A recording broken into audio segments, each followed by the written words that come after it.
ప్రార్థన చేసుకున్నామండి. ఉదయకాల సమయంలో లైవ్లో వీక్షిస్తున్నటువంటి ఆ ప్రియులు, అదేవిధంగా బంధుమిత్రులు ఎవరైతే మరి ఉదయకాలాన్ని కొంత దేవుని వాక్యాన్ని వినాలి, దేవునితో గడపాలి అని ఆలోచన కలిగిన వారు ఈ యొక్క ఆరాధన ద్వారా, ఈ యొక్క వాక్య పాటల ద్వారా మీరు కొంత సమయాన్ని గడుపుతున్నందుకు దేవాది దేవునికి స్తుతిస్తున్నాం. చిన్న ప్రార్థన. ప్రేమగల తండ్రి, గొప్ప దేవ, నమ్మకమైనటువంటి శక్తిమంతుడా, ఉదయకాల సమయంలో మీ యొక్క పాదాల చెంత చేరి ఈ యొక్క పునరుత్థాన దినమున మీ యొక్క యేసు ఆలయంలో కొంత సమయం మీ యొక్క పాదాల చెంత గడపడానికి ఇచ్చినటువంటి కృపను బట్టి వందనములు. పునరుత్థానుడై తిరిగి లేచినటువంటి గొప్ప దేవ, సజీవుడైనటువంటి గొప్ప దేవ, వందనములు, స్తోత్రములు చేయించుకున్నాం. ఇప్పుడు జరగబోయేటటువంటి పాఠంలోను వాక్య ధ్యానంలోను మీ యొక్క సహాయం కోరుతూ ముందున్న సమయం అంతా కూడా మీరే నడిపిస్తూ మీ యొక్క వాక్కు ద్వారా మీ యొక్క వర్తమానాన్ని వినిపించేయాల్సిందిగా మనవి చేస్తూ స్తుతిస్తూ ప్రార్థించి సమర్పించుకున్నాం తండ్రి. ఆమేన్.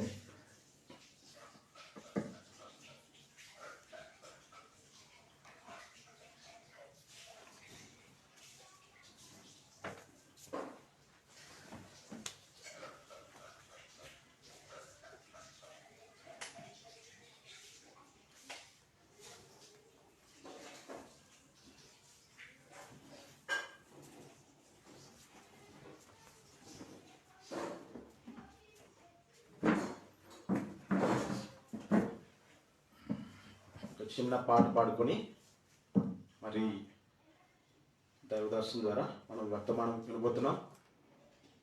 ఒక చిన్న పాట,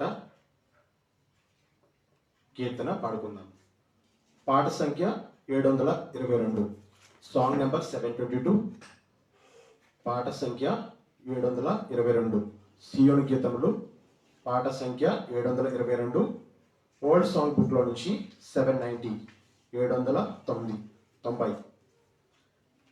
న్యూ సాంగ్ బుక్లో నుంచి 722, ఓల్డ్ సాంగ్ బుక్లో నుంచి 790. నీ మందిరమునందు నివసించువారు ధన్యులు, ధన్యులు, నీ వలన బలమొందువారు ధన్యులు. కీర్తన 84:4 వచనం ప్రకారం ఈ యొక్క పాట రాయడం జరిగింది.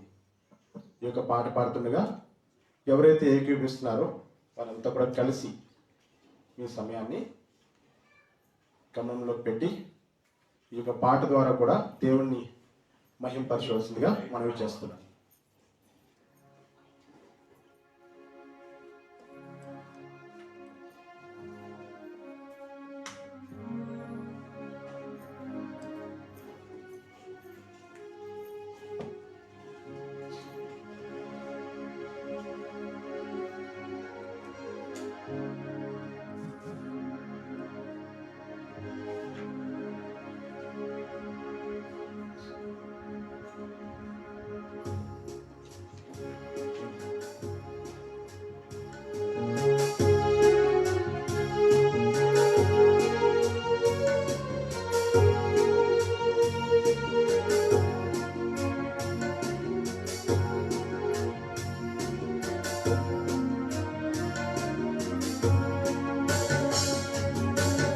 మందిరమునందు నివసించువారు ధన్యులు, ధన్యులు, నీ వలన బలమొందువారు ధన్యులు, ధన్యులు, నీ వలన బలమొందువారు ధన్యులు, యెహోవా నీయందు నమ్మిక గలవారు ధన్యులు, నీ ధర్మశాస్త్రమునందానందం గలవారే ధన్యులు.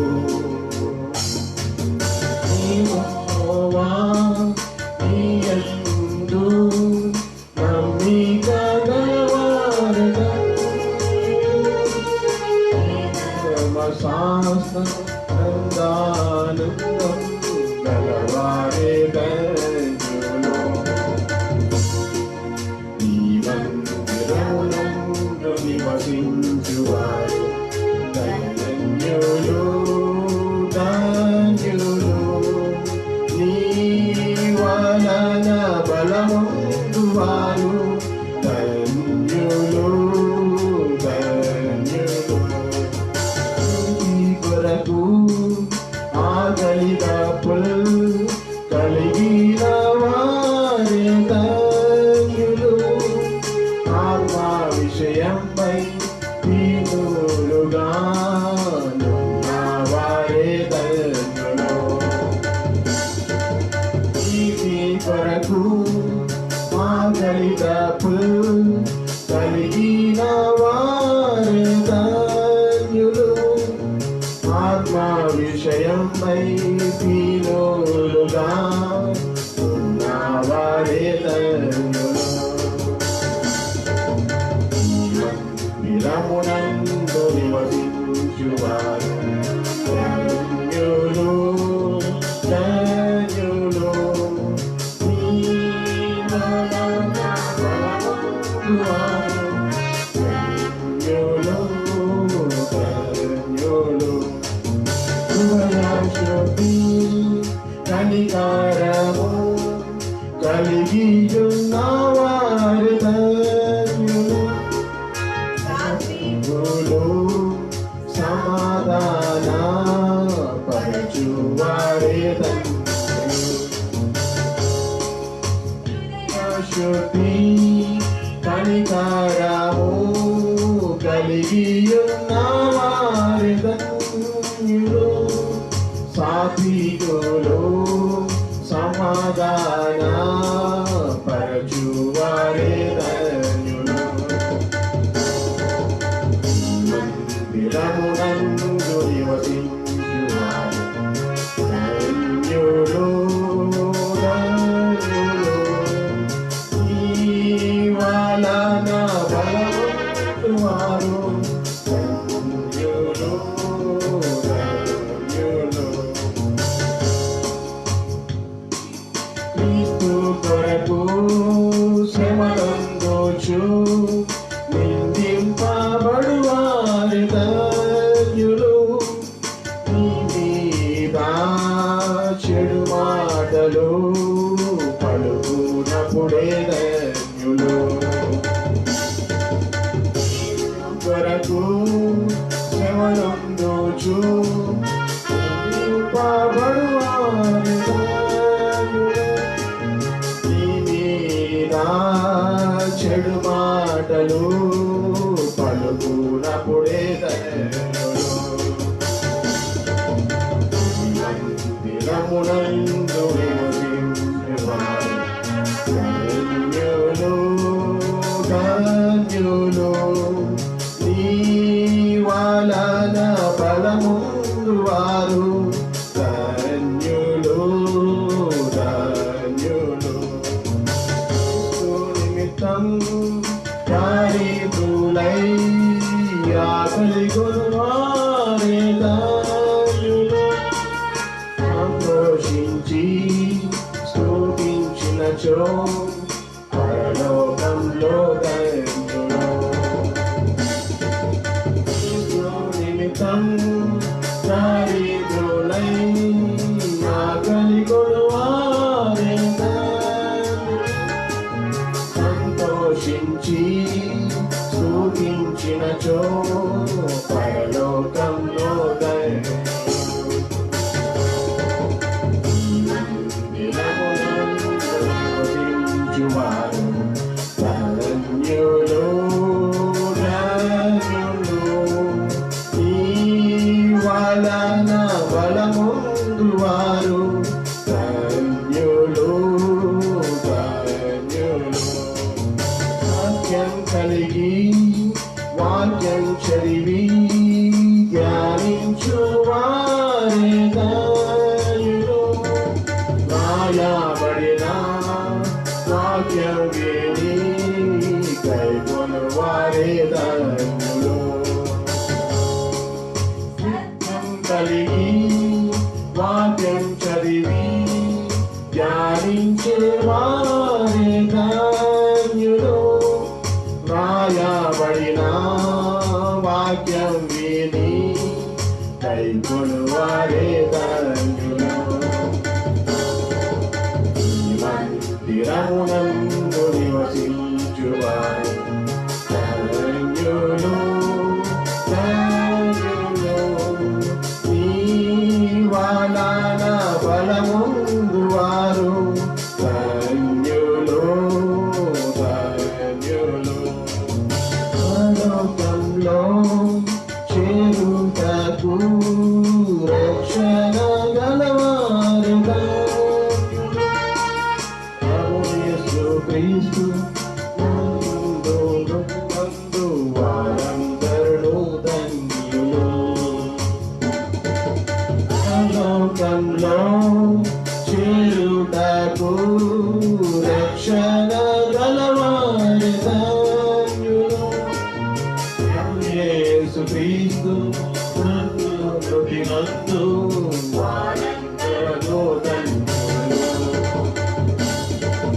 ఈ మందిరమునందు నివసించువారు ధన్యులు, ధన్యులు. నీ వలన బలముందువారు ధన్యులు, ధన్యులు. చూచినము వారి కంటే చూడగలము వారి ధన్యులు. ప్రియ సోదరా, ప్రియ సోదరి, నిరీక్షణుంచుము. చూచినము వారి కంటే చూడగలము వారి ధన్యులు. ప్రియ సోదరా, ప్రియ సోదరి, నిరీక్షణుంచుము. ఈ మందిరమునందు నివసించువారు ధన్యులు, ధన్యులు. నీ వలన బలముందువారు ధన్యులు, ధన్యులు. నీ వలన బలముందువారు ధన్యులు, ధన్యులు. Praise the Lord. ఉదయాన్నే చాలా సంతోషంగా దేవుని స్తుతిస్తున్నాము. ఎంతో మందికి లేనటువంటి గొప్ప అవకాశము ప్రభు బిడ్డలకు ఉంది. నిజ రక్షకుడు, లోక రక్షకుడు, నమ్మకమైన దేవుణ్ణి, నిజ దేవుణ్ణి కలిగి ఉన్న మనము ధన్యులు. దేవుని నామంలో ఉన్నవారు ధన్యులు, దేవుని చేతిలో ఉన్నవారు ధన్యులు. ఈ విధంగా ఉదయకాలాన మనము దేవుని స్తుతించి కొంత సమయం దేవుని మాటలు, మరి దైవదాసులు డానియల్ అంకుల్ మన మధ్యలోకి వచ్చారు. అంకుల్ ద్వారా మనము కొంత సమయం వర్తమానాన్ని దైవికంగా భక్తి శ్రద్ధలతో కొంత సమయం మనం విందాము. దయచేసి ప్లీజ్.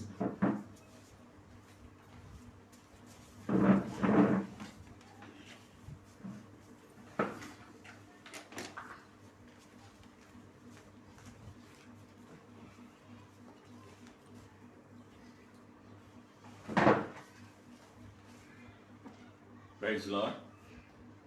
ఇక ఉదయకాలం సమయంలో మనం పాట కూర్చున్నాం, ధన్యులము ధన్యులము. చాలా చక్కటి పాట ఉదయకాలాన మనము వింటూ వచ్చాము. ఈ సమయంలో కొన్ని వాక్య లేఖన భాగాలు మనం దాని ఆధారంగా చూసుకుంటూ మనము కొంత దేవుని స్తుతిస్తూ వస్తాం.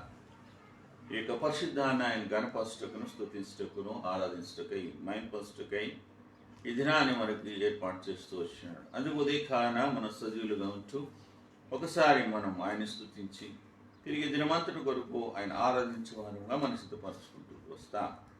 రండి, కీర్తనల గ్రంథము 91వ అధ్యాయం.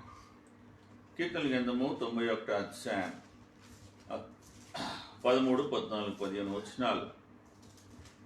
ఈ వచనాలను మనం కలిసి చదువుకుంటూ వస్తాం.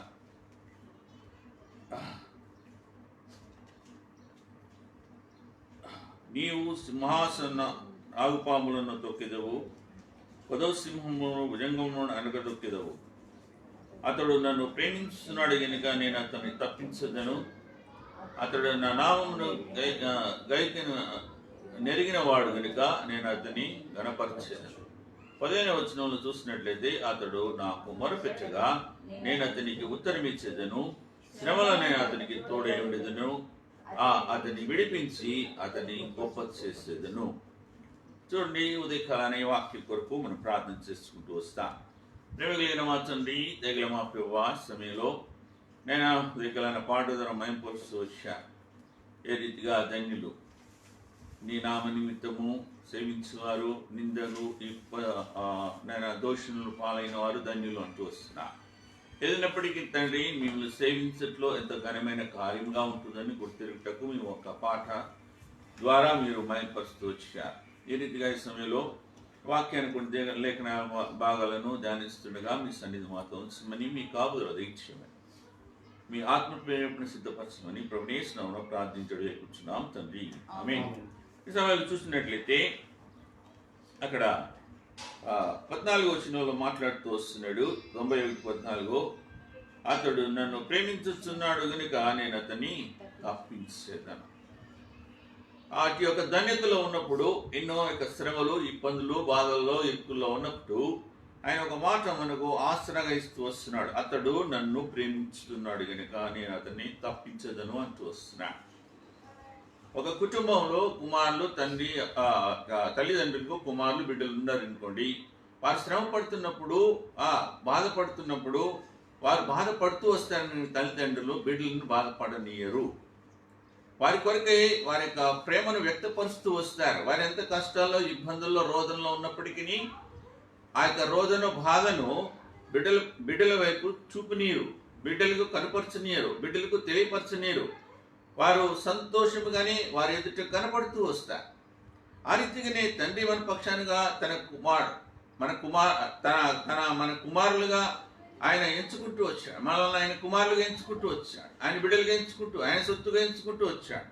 అయితే అందును బట్టి అతడు నన్ను ప్రేమిస్తున్నాడు కనుక నేను అతన్ని తప్పించదను అంటూ వస్తున్నాడు. మొదటి మాట, ఆ రీతిగా ఆయన మనం ప్రేమిస్తూ వస్తున్నాం కాబట్టి ఆయన మనం తప్పిస్తూ వస్తున్నాడు. ప్రేమకు మధ్యలో ఏదియో అక్కడ మరి ఆయనకి విరుద్ధముగాను, వ్యతిరేకంగాను, ఏది ఆయనకు అయిష్టంగాను ఉండకూడదని కూడా ఆడతేటగా బయలుపరచబడుతూ వస్తున్నాయి. చూద్దాం 2వ వచనంలో, ఆ యొక్క 15వ వచనంలో చూద్దాం. ఏమంటూ వస్తున్నాడు? అతడు నా నామమును నెరిగిన వాడు గనుక నేను అతన్ని ఘనపరిచేదని అంటూ వస్తున్నాడు. 14లోనే మధ్య భాగంలో ఉంటూ కింద భాగంలో, అతడు నా నామము నెరిగిన వాడు గనుక నేను అతన్ని ఘనపరిచేదని. చూస్తాడా ఎంత చక్కటి మాట. మొదటిగా ఏమంటూ వస్తున్నాడు? ప్రేమించున్నాడు కనుకనే అతను తప్పించదని అంటూ వస్తున్నాడు. రెండవది ఏమంటూ వస్తున్నాడు? అతడు నా నామము నెరిగిన వాడు కనుక నేను అతన్ని ఘనపరిచేదని అన్నాడు. ఎంత చక్కటి మాట. అది ఇదిగా ఎరగాలంటే ఆయన సొత్తుగా ఏర్పరిచిన మన యొక్క కపటము, ద్వేషము, విరోధము, ఏ యొక్క అయిష్టమైన యొక్క కార్యాలు లేనప్పుడే ఆయన ఎరిగి ఉన్నామని ఎరుగుతూ వస్తున్నాడు. ఎందుకు? ఆయన పరిశుద్ధుడు, గనుడు, మహా దయామయుడు, ఆయన కృపగల తండ్రి, ప్రేమ కలిగిన వాడు. అచ్చి యొక్క తండ్రిని ఆయన సొత్తుగా చేసుకున్నప్పుడు ఆయన యొక్క లో ఇమిడి వారమని ఎరుగుతూ వస్తున్నాం. ఎప్పుడైతే ఆయనతో మనం సరి సమానముగా ఎప్పుడైతే ఉంటూ వస్తామో ఆయన మనల్ని ఏం చేస్తాడంట? అతడు నా నామము నెరిగిన వాడు గనక నేను అతన్ని ఘనపరిచేదని అంటూ వస్తున్నాను. ఇంత చక్కటి యొక్క మాట. 2వ తలంపు. 3వ తలంపుగా ఏమంటూ వస్తున్నాడు? అతడు నాకు మొరపెట్టుగా నేను అతన్ని ఉత్తరమిచ్చేదను అంటూ వస్తున్నాడు. 3వ మాటగా ఏమంటూ వస్తున్నాడు? అతడు నాకు మొరపెట్టగా నేను అతనికి ఉత్తరం ఇచ్చేది. ఎంత చక్కటి యొక్క మాట. ప్రేమిస్తున్నాడు కనుక ఆయన ప్రేమిస్తున్నాడు కనుక ఆయన తప్పించేవాడు అంటూ వస్తున్నాడు. 2వ మాటగా అతడు నా నామమును ఎరిగిన వాడు కనుక నేను అతన్ని ఘనపరచదని అంటూ వస్తున్నాడు. మనం ఆయన సంపూర్ణంగా ఎరిగి ఉన్నాం కాబట్టి ప్రతి విషయంలో ఆయన మనల్ని తప్పించేవాడే అంటూ వస్తున్నాడు. 3వది ఏమంటూ వస్తాడు? నాకు మొరపెట్టగా నేను అతన్ని ఉత్తరం ఇచ్చాను. కుటుంబంలో కూడా మన బిడ్డలు ఏది యొక్క మొరను బట్టి మనము వారి మాటను ఆలకించి వారికి కావలసిన అవసరత మనం తీరుస్తూ వస్తాం. అదే రీతిగా తండ్రి మనల్ని ఎంచుకుంటూ వస్తున్నాడు, తన ఆ సొత్తుగా మనల్ని చేర్చుకుంటూ వచ్చాడు, తన కుమారులుగా చేసుకుంటూ వస్తాడు, తన కుమార్తెగా చేసుకుంటూ వచ్చాడు. అందుకే మనం ఏది అడిగినను ఆయన ఆలకించేవాడంటూ వస్తున్నాడు. అతడు నాకు మొరపెట్టగానే అతనికి ఉత్తరం ఇచ్చేదంటూ వస్తున్నాడు. అవును బిడ్డ, అవును నా కూతురా, నా కుమారుడా, అవును నా యొక్క సహోదరి సహోదరుడా, ఆలకించి ప్రతిదీ సమకూర్చి తీర్చివాడంటూ వస్తున్నాడు. ఆఖరిగా ఏమంటూ వస్తున్నాడు చూడండి, శ్రమలలో నేను అతని తోడై ఉండిను, అతనికి విడిపించి అతని గొప్ప చేసేదని అంటూ వస్తున్నాడు. ఆయనలో ఎంత అద్భుతమైన కార్యం ఉందనంటే, ఆయన సన్నిధిలో ఎప్పుడైతే నీవు ప్రతి అవసరతను అడిగినట్లయితే ఆయన మొర ఆలకించి ఆయనకు ఉత్తరం ఇచ్చేవాడు మాట్లాడుతూ వస్తున్నారు కదా. అక్కడ కింద భాగంలో ఏమంటూ వస్తున్నారు చూడండి, 15 కింద భాగంలో, శ్రమలో నేను అతనికి తోడై ఉండి అతన్ని విడిపించి అతని గొప్ప శ్రమలో అంటూ వస్తున్నాడు. మొదటగా ప్రేమ గురించి మాట్లాడారు, రెండవదిగా నామమును ఎరిగిన వాడని పని అంత ఘనపరచదని అంటూ వస్తున్నాడు. మూడవదిగా అతను ఓడిపెచ్చినాడు కాబట్టి నేను ఉత్తరం ఇచ్చేదని అంటూ వస్తున్నాడు. నాలుగవదిగా శ్రమలో ఉన్నప్పుడు నేను అతనికి తోడై ఉంది అంటూ వస్తున్నాడు. ఎంత భద్రత మన పక్షాన ఆయన చూపువాడంటూ వస్తున్నాడు. ఈ ఉదయకాల సమయంలో మనం జ్ఞాపకం చేసుకుంటున్న మాటలను బట్టి మనం జ్ఞాపకం చేసుకుంటూ వస్తాం. తండ్రి ఎంతో గొప్ప కార్యాలు మన పక్షాన చేస్తూ వచ్చాడు. ఆయన ఏర్పరచుకున్న తండ్రి ఆయన ఊరికనే మనల్ని విడిచిపెట్టుడు సుమి, మనం భద్రపరిచేవాడు ఉంటాడు, కాపాడేవాడు, మనం ఆలకించేవాడు ఉంటాడు, మన శ్రమలు తోడైండి వాడు వస్తున్నాడు. అంతకంటే కాదు, 15లో మా ఆఖరి భాగంలో ఉంటూ వస్తున్నాడు, దీర్ఘాయువు చేత అతన్ని తృప్తిపరిచేదను, నా రక్షణ అతనికి చూపించేదని. ఎంత గొప్ప మాట! అది యొక్క ధన్యత ఉదయకాలన పాటలు పాడుతూ వచ్చాం. ఆ ధన్యతలో ఉండాలంటే దేవుని అంచుకట్టుకుని ఉండాలి. దేవునికి ఆయనకు ఎటువంటి ఒక మనం ఎడబాపు ఉండకుండా ఎప్పుడు ఆయనతోనే సరి సమానంగా ఆయనతో సహవాసం కలిగి వారం ఉండాలని తండ్రి కోరుతూ వస్తున్నాడు. అందుకని ఇంకొక మాట చూసుకుందా, మొదటి యోహాను రాసిన పత్రిక చూడండి, అక్కడ ఒక చిన్న మాట చూసుకొని ఆయన ప్రేమ గురించి మాట్లాడుతూ వస్తున్నాడు. చూడండి, అక్కడ మొదటిగా మనం చూస్తూ వచ్చి ఒక మాట చూసాం 91లో. ఏమంటూ వస్తాడు, నన్ను ప్రేమిస్తున్నాడు కనుక నేను అతన్ని. ఆ ప్రేమను ఏ రీతిగా ఉండాలో మా యోహాను సువార్త మరి మొదటి యోహాను పత్రిక 4వ అధ్యాయం 20వ వచనంలో, ఎవడైనా నేను దేవుని ప్రేమిస్తున్నానని చెప్పి తన సహోదరుని ద్వేషించినట్లా అది అబద్ధికుడు, తాను చూసిన సమస్త సహోదరు ప్రేమ వాడు తాను చూడని దేవుని ప్రేమింపలేడు. దేవుని ప్రేమించేవాడు తన సహోదరుని కూడా ప్రేమింపలేను. నన్ను ఆజ్ఞ ఏమంటూ వస్తున్నాడు, మనం ఆయన వలన పొంది ఉన్నాం. ఎవరి వలన పొందాము? ఆయన వలన పొందుతూ వచ్చాము ఆ ప్రేమ. అందుకని అక్కడ మాట మాట్లాడుతూ వస్తున్నాడు, నా వలన పొందిన ప్రేమ ఏదైతే ఆయన చూపిస్తూ వస్తున్నాడో. 91లో చూసాము ఆ మాట. 91:14 వచనం, అతడు నన్ను ప్రేమించుచున్నాడు కనుక నేను అతన్ని తప్పించదను. ఆ ప్రేమ యొక్క లోతు మొదటి యోహాను పత్రికలో 4వ అధ్యాయం 21లో కూడా అక్కడ రాయబడుతూ వస్తున్నాయి. 21లో స్పష్టంగా రాయబడుతూ వస్తున్నాయి. ఏమంటే, దేవుని ప్రేమించువాడు తన సహోదరుని కూడా ప్రేమింపవాలని నన్ను ఆజ్ఞ మనం ఆయన వలన పొంది ఉన్నాము. ఆయన వలన పొంది ఉన్నాము. ఆయన మనకి ఇచ్చాడు ఆ ప్రేమ యొక్క స్వరూపాన్ని మనకు దయచేసి ఉన్నవాడు ఇంటూ వస్తున్నాడు. ముందైతే మనం అది ఎరగలేదు. మన వ్యతిరేక స్వభావము, పగ, ఈర్ష, కపటము, ద్వేషంతో కలిగిన వారేమని చూస్తున్నాం. ఏదైతే ఆయన సొత్తుగా చేర్చబడిన తర్వాత అట్టి ప్రేమను ఎరిగిన వారేమంటూ వస్తున్నాం. ఆ ప్రేమను బట్టి సమస్తమును ఆయన ద్వారా మనం పొందుకుంటూ వస్తున్నాం. ఈ ఉదయకాల సమయంలో ఈ యొక్క 4 మాటలు మనం జ్ఞాపకం చేసుకుంటూ వస్తున్నాం. ప్రేమ ఎవరి ద్వారా వస్తున్నది? దేవుని ద్వారా కలిగినది. అందుకని అక్కడ మాట్లాడుతూ వస్తున్నాడు. ఏమంటే 14, అతడు నన్ను ప్రేమిస్తున్నాడు కనుక నేను అతని తప్పించదని అంటూ వస్తున్నాడు. ఎంత చక్కటి యొక్క మాట! ఈ ఉదయకాల సమయంలో ప్రియ సోదరుడా, ఈ మాటలు మనం జ్ఞాపకం చేసుకుంటాం. అది ప్రేమను కలిగి మనము యొక్క జీవిత యాత్ర మిగిలిన చేసే భాగం కానీ మనకు జీవిత యాత్ర ఎన్ని సంవత్సరాలు ఉన్నా కానీ అటువంటిది కోల్పోకుండా, ఆయన ప్రేమను విసర్జించకుండా, ఆయనతో ఐక్యత కలిగి మనము పొందుకుంటూ ముందుకు సాగాలని తండ్రి కోరుతూ వస్తున్నాడు. చూడండి, ఆయన 3 భాగాలు అని అక్కడ మాట్లాడుతూ వస్తున్నాడు. 14లో ఏమన్నాడు? ప్రేమిస్తున్నాడు, తప్పించదని అన్నాడు. రెండవది ఏమంటూ వస్తున్నాడు? అతడు నా నామమును ఎరిగిన వాడు కనుక అతన్ని గనపరచదను. మూడవది ఏమంటే అతడు నాకు మొరపెట్టగా నేను అతని తరమిచ్చదనంటూ వస్తున్నాడు.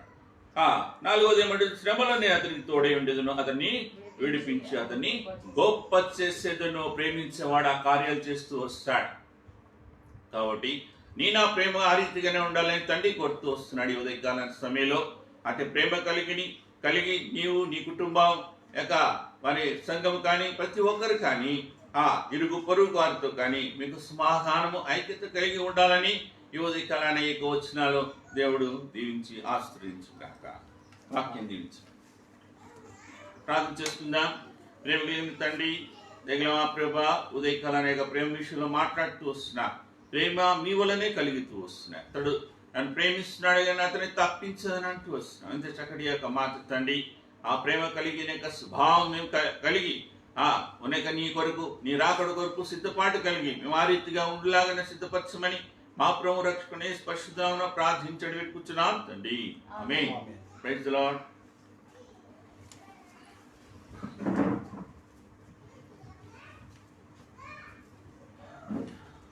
చూడండి, మరి దైవదాసుల ద్వారా చక్కని సందేశాన్ని ఉదయకాలాన మనం విన్నాం. చాలా సంతోషం. మీరు తర్వాత వీక్షించినా కూడా మీరు చాలా ఆశీర్వదింపబడతారు. మంచి వర్తమానాన్ని దేవుడు తన దాసుల ద్వారా మనకి దయచేశారు. అదేవిధంగా మరి సాయంత్రం మనకి ఆరాధన ఎవ్రీ ఫస్ట్ సండే మనం ఈవినింగ్ కలిగి ఉంటున్నాం. ఎవ్రీ ఫస్ట్ సండే లైవ్లో వీక్షించేవారు లైవ్లో వీక్షిస్తారు, ఆఫ్లైన్లో ఉండేవారు ఆఫ్లైన్లో వస్తారు, చర్చ్కి వస్తారు. సాయంత్రం 5:30కి మన యొక్క యేసు ఆలయం, Nadergul MESR college back side Yesu ఆలయంలో సాయంత్రం 5:30 నుంచి 8 గంటల వరకు మన యొక్క ఆరాధన జరుగుతుంది.